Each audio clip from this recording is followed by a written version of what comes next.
Hello again, welcome back to All Crone Up. It's Frances in my garden in the sunshine. It's beautiful. I've not been able to do videos in the park because my gate is broken, so I'm trying to get that sorted out.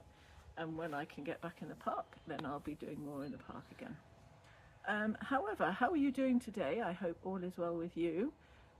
Recently, I went on a retreat, and I always meet such wonderful people on retreats, but this particular retreat had a gentleman called Bear, a young man, and he really impressed me. Actually, it's quite rare that people are really intriguing, you know, with what they've done in their past and things like this. And he had been doing a lot of work on the word intention, and in fact, if you look him up, I'm going to write it down under here. His name is Bare Intentions, not Bare Necessities. I would go into song, but no, Bare Intentions. And so all of his work revolves around intention setting. What does intention mean? What is the difference between intention and attention? Oh my goodness, he was so interesting to talk to. And he kind of went on a self-imposed 4 years worth of extreme challenges that he set for himself. So one of the challenges was to be barefoot for the whole year. Incredible. And he lives in Italy. And what he did is he walked from Italy barefoot all the way to the UK with his dog. Amazing, incredible feat. Feet, get it? Anyway, also, and his another year, I don't know which order he did them in actually, but one of the other years he did fancy dress the whole time.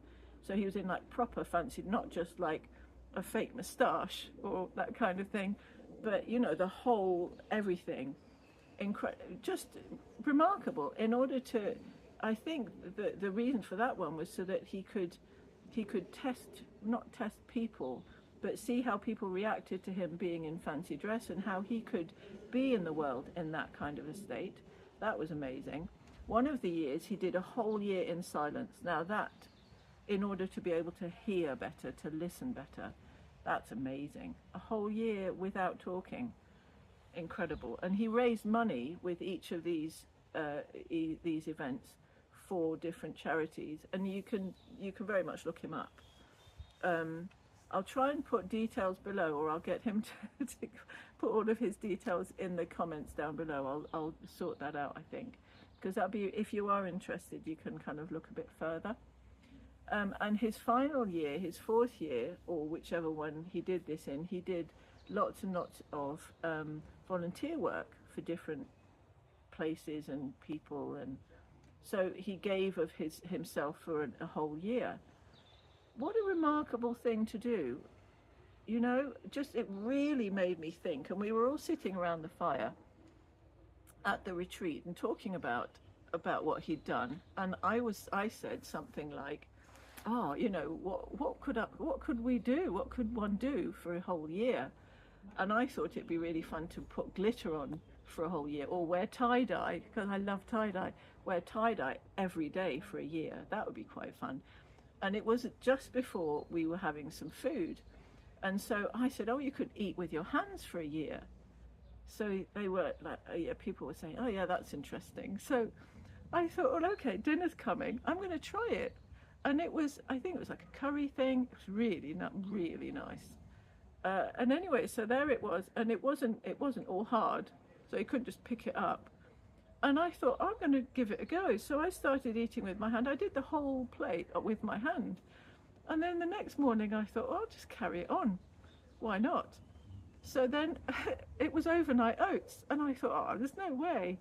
But I started, and I'm kind of like scooping, not sure how I'm going everywhere, you know. But I did it with my hand. And then the next meal, I thought, well, I'd give it a go. And then we had soup, so I just poured that in that way. And lo and behold, it's, I don't know, 2-3 weeks later, and I still haven't used any cutlery. I don't know how long this is going to last. It may be that next week I'll think, oh, never mind, I'll finish that now. Or I might think, yeah, let's keep going and see how long I can do it for.